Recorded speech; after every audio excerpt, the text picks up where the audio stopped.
All right, quick video. Nothing quick, dude. What am I talking about? Anyway, another video. Somebody had asked me a question, I think in a previous one on the SP. Am I controlling scalar with the SP? And the answer is no, because I'm using Arteria's key step 37.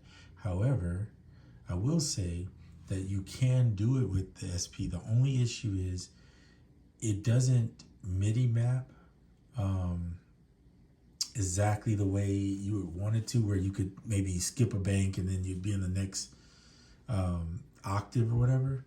So now I'm not saying it can't, I'm saying it just doesn't do that out the box, right? You would have to figure that out. But it does allow you to have, if you can look down here, from here, you basically have an octave, and then you have, I'm gonna call it a half an octave from C2 to F. So that's your last note. So yes, you can control it. I'm just showing you an AUM because that's my vibe. Here's pure piano, or not pure piano, pure upright. I have scalar right here, and I mapped it over to here.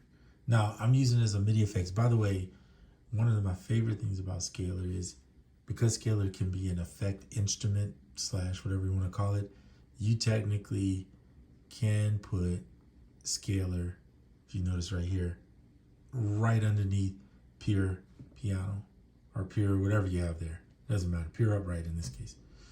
All right, so you don't have to have it the other place. All right, cool. So what I'm gonna show you, try to pull this up a little bit, is my way. So I've shown this in other videos, but if you hit this button here and you select active bind key mode, you can bind the keys to all the keys instead of just the white keys, which is definitely something I would do if you're gonna try to use the SP to control. And the reason is because you wanna get all the use of your pads, not just the white keys. On a keyboard, that's fine the other way. And then you can move that active bind up an octave so that you see more of what you're looking at. Hit the minimize button, and then you can, sorry about that, and then you can see it.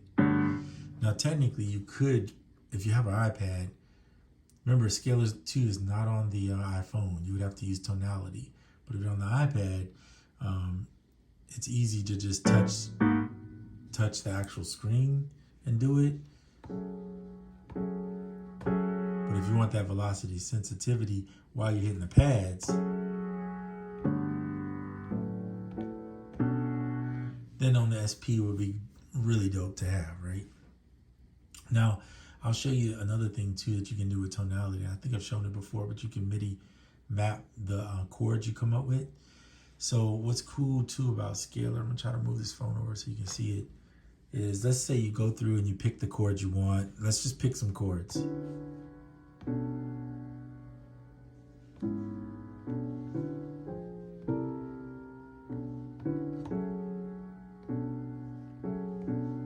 So we'll start here.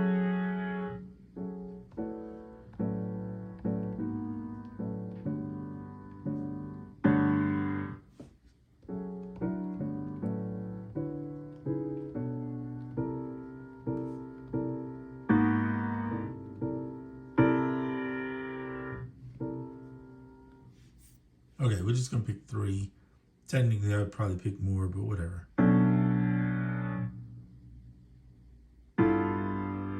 There, we picked those. So now if you go down here, let's say you pick those 5 chords, now you're set, right?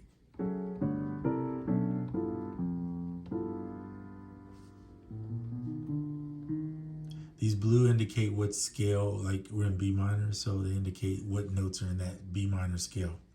So now you could use the SP. I mean, if you have a ton of chords, no, it's not gonna be great, but if you have, you know, less than 16 chords or 16 chords at the most, then you're fine. You can use the SP really easy to control it.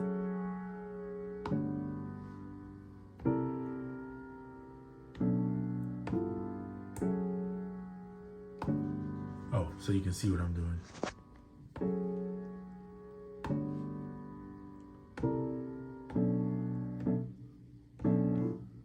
By the way, the sub pad, we already all know whoever used SP.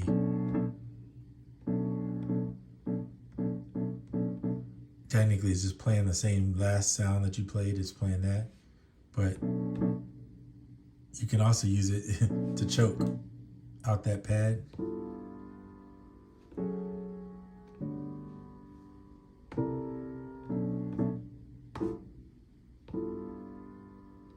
Anyway, interesting little things you can do.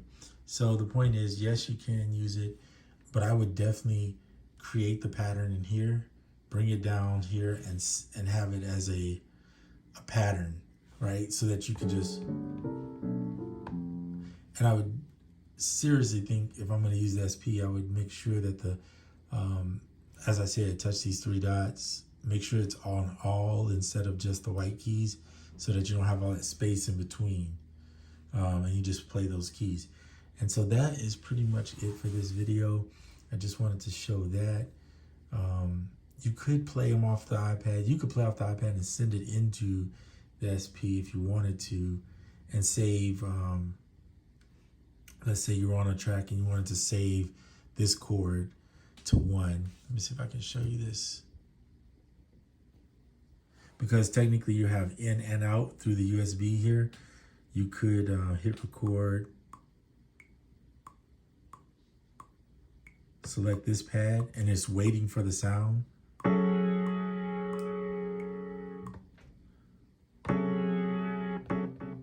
See, it's triggering that though. So that's one of the problems too, is because it's triggering, you'd have to turn it off, but I'm just showing you.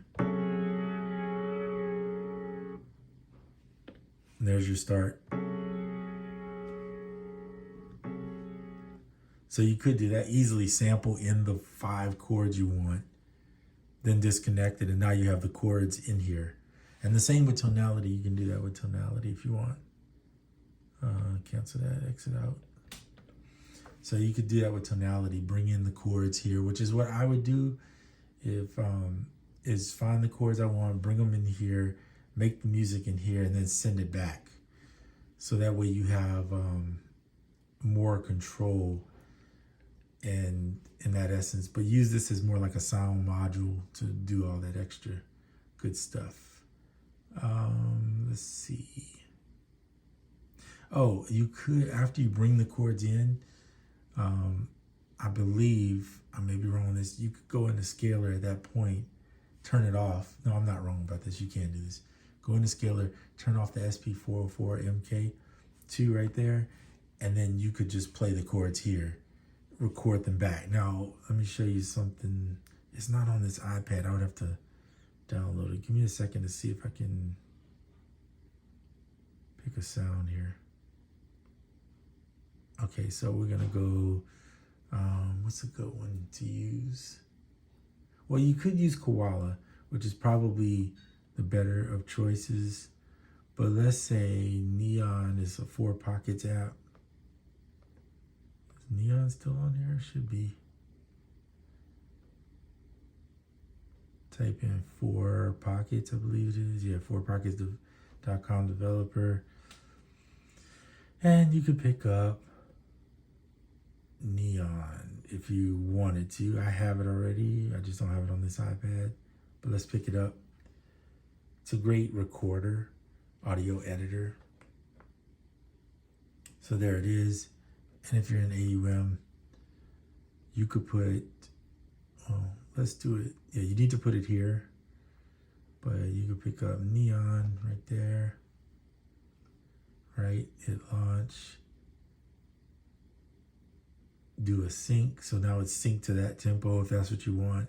Hit record, and here's just a straight audio across, and you can record, right? And just go up here, hit hardware in, from the SP, left, right, into it. Now you're just recording straight in. Let's pick something. Well, I was gonna pick something that had sound on it, but it looks like I'm in. Hold on, I forgot to turn it off here. Definitely turn it off there. Oh, you know why? Because it's going out through the same end. It's probably just making an echo.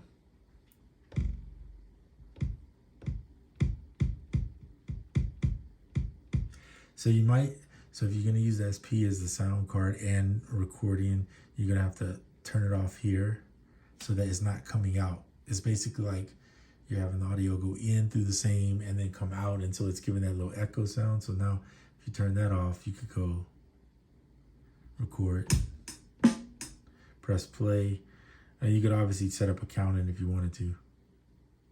Play would have to start here.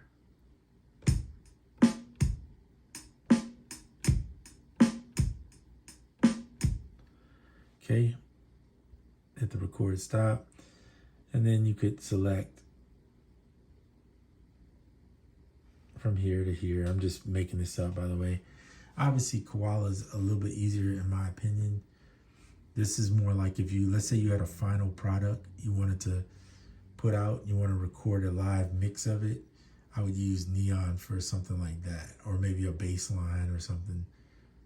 Let's get rid of this track. Remove. So just an option that you have. Yeah, so that's it. All right, this video is done. And until the next one, just another thing to answer someone's question. I'll try to always do a video for it if I can. If I have one already, I'll reference it. But I thought it was cool to do a video just to show you. You could take scalar, bring those chords in with the sound, and then have them in the SP. A nice little chord progression that you like, right? You can do the same. I said this was the end, and I'm gonna keep going, watch. But hit replace, hold it, hit replace, and you can do the same thing with chord. See, and that's cool. It already kept that. So let's say you wanted to. See, I don't have any chords on this one because I just started using this iPad. So let's use Dorian, sevenths. We'll pick D, we'll do the dominants, and we'll hit create. Okay, so you could come up with a chord progression here. Same principle. If you want to be able to control it here.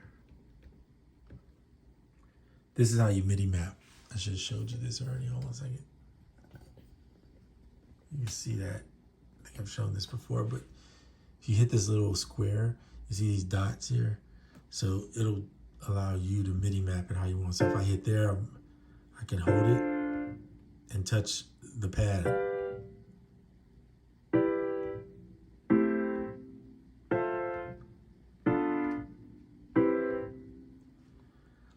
Okay, so let's take that off.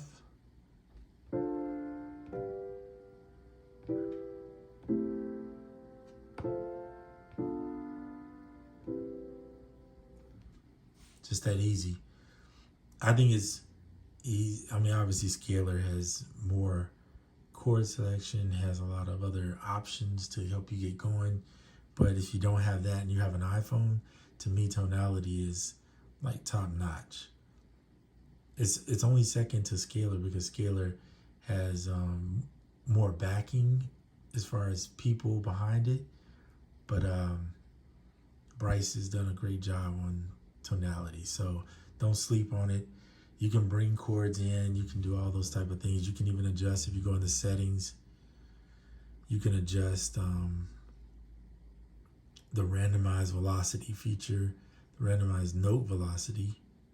Sometimes I'll leave that a little bit lower. And then the randomized attack, I don't like that on really that much. You can leave it on, just set it really low if you want.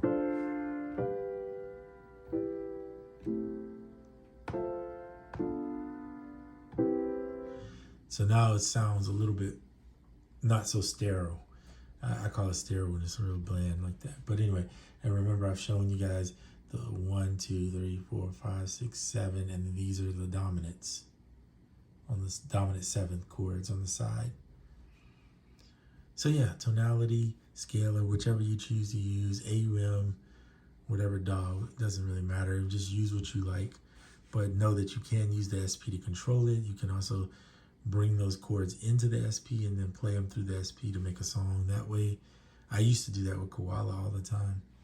Well, I still kind of do that with Koala anyway, but you get my drift. All right, so that's it for this video. This time I'm really going. All right, bye.